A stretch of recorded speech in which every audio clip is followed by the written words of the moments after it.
এবং সাহাবী তিনি যুদ্ধে গিয়েছেন, তখন তিনি সমস্ত সাহাবীদেরকে নিয়ে প্রত্যেকটা নামাজে তিনি একবার হলেও সূরা ইখলাস পাঠ করতেন। কিছু সংখ্যক সাহাবী রাসূল সাল্লাল্লাহু আলাইহি ওয়াসাল্লামের কাছে এসে বলেন, ইয়া রাসূলুল্লাহ, এই সাহাবী তো সূরা ইখলাস ছাড়া নামাজই পড়তে চায় না, তাকে ডাকানো হলো, কেন তুমি এই কাজ করলে?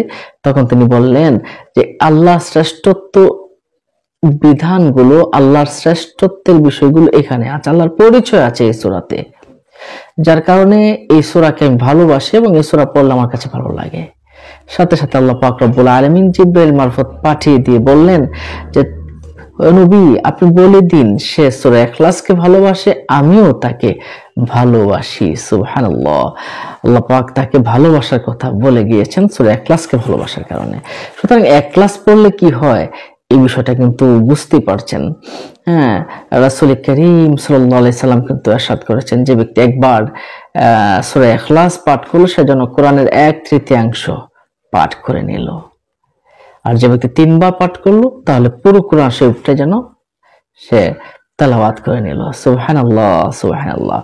এভাবে আপনি যদি সূরা ইখলাসের ফজিলত আপনি যদি জানতে চান, সূরা ইখলাস আপনি যদি বৃহস্পতিবার আসরের নামাজের পরে 41 বার যদি আপনি দরুদ শরীফ সহ পাঠ করেন, 41 বার, অতঃপর আল্লাহর কাছে চান, যা চান আল্লাহ পাক কবুল করতে পারেন। কিন্তু আমি যে জিনিসটা বলতে চাচ্ছি এটা হলো যে সূরা ইখলাসের 41 বার পরে চিনিতে ফু দিবেন, তাহলে কি হয়। এর আগে আরেকটা বিষয় আমি একটু জানিয়ে দিতে চাই, যে সূরা ইখলাস সম্বন্ধে রাসূল করিম সাল্লাল্লাহু আলাইহি ওয়াসাল্লাম বলেছেন, একজন সাহাবী এসে বললেন, ইয়া রাসূলুল্লাহ, আমার তো অভাব অনটন যাচ্ছে না। তখন রাসূল সাল্লাল্লাহু আলাইহি ওয়াসাল্লাম বললেন, তুমি যখন ঘরে প্রবেশ করবে তখন ঘরে প্রবেশ করার সময় সূরা ইখলাস পাঠ করবে একবার করে হলেও, তাহলে ঘর থেকে অভাব অনটন দূর হয়ে যাবে। তো সাহাবী কি করলেন, এরপর থেকে সব সময় সূরা ইখলাস পাঠ করতে লাগলেন। তো সূরা ইখলাস পাঠ করার পরে দেখা গেল তার ঘর থেকে অভাব অনটন ইত্যাদি দূর হয়ে গেছে। সুবহানাল্লাহি ওয়া বিহামদি। তাহলে ঘরের দরজায় আপনি যদি ঘরের বাইরে থেকে ফিরে আসলেন, ফিরে এসে সূরা ইখলাস যদি পাঠ করেন, তাহলে আপনার সমস্ত অভাবগুলো দূর হয়ে যাবে। ঘরের ভিতরে কিন্তু ঝগড়াঝাটিও কমে যাবে, স্বামী স্ত্রী পরস্পর ভালোবাসা বৃদ্ধি পাবে, রিজিক বৃদ্ধি পাবে, টাকা পয়সা আসবে ইনশাআল্লাহ। আর আপনি যদি সূরা ইখলাসটা আপনি যদি চিনিতে ফু দিয়ে খান তাহলে কি হয়, এই বিষয়টা কিন্তু আমাদের একটু জানা প্রয়োজন। সকাল বেলায় আপনি প্রতিদিন সকাল বেলায় চিনিটা খাবেন। কি জন্য খাবেন বা কিভাবে পড়বেন চিনিটা, এটা আসুন আমরা একটু জেনে নিই। আপনি শুরুতে 3 বার ইস্তেগফার পড়ে নেবেন, আস্তাগফিরুল্লাহ আস্তাগফিরুল্লাহ আস্তাগফিরুল্লাহ, 3 বার ইস্তেগফার পড়ে নেবেন। তারপরে আপনি 3 বার দুরূদ শরীফ পড়ে নেবেন, আপনি যে দুরূদ পারেন, সাল্লাল্লাহু আলাইহি ওয়া আলিহি ওয়াসাল্লাম, এটা হলো সবচেয়ে ছোট দুরূদ, এটা যদি পারেন এটাও পড়তে পারেন, 3 বার পড়বেন, কিন্তু কোনো ফু দিবেন না।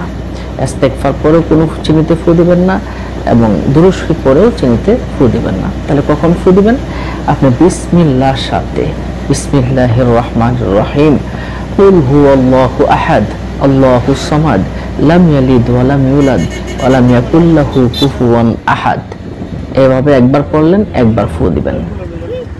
আবার বিসমিল্লাহির রহমানির রহিম, কুল হুয়াল্লাহু আহাদ আল্লাহুস সামাদ লাম ইয়ালিদ ওয়া লাম ইউলাদ ওয়া লাম ইয়াকুল লাহু কুফুয়ান আহাদ পড়লেন, তারপর আবার ফু দিলেন। এভাবে 41 বার ফু দিবেন। তারপরে কি করবেন, তারপর আপনি 2 বার দুরূদ শরীফ পাঠ করবেন। আপনি যে দুরূদ শরীফ পারেন সেই দুরূদ 2 বার পাঠ করবেন। 2 বার দুরূদ শরীফ পাঠ করার পরে আপনি 2 বারই ফু দিবেন, সাল্লাল্লাহু আলাইহি ওয়া আলিহি ওয়াসাল্লাম, আবার সাল্লাল্লাহু আলাইহি ওয়া আলিহি ওয়াসাল্লাম, হয়ে গেল। মোট কয়বার হলো, 43 বার হলো। এই 43 বার ফু দিবেন। 43 বার ফু দিয়ে আপনি 41 দিন পর্যন্ত এই 250 গ্রাম চিনি নিলেন। 250 গ্রাম চিনিটাকে আপনি 41টা ভাগে ভাগ করে 41 দিন খাবেন।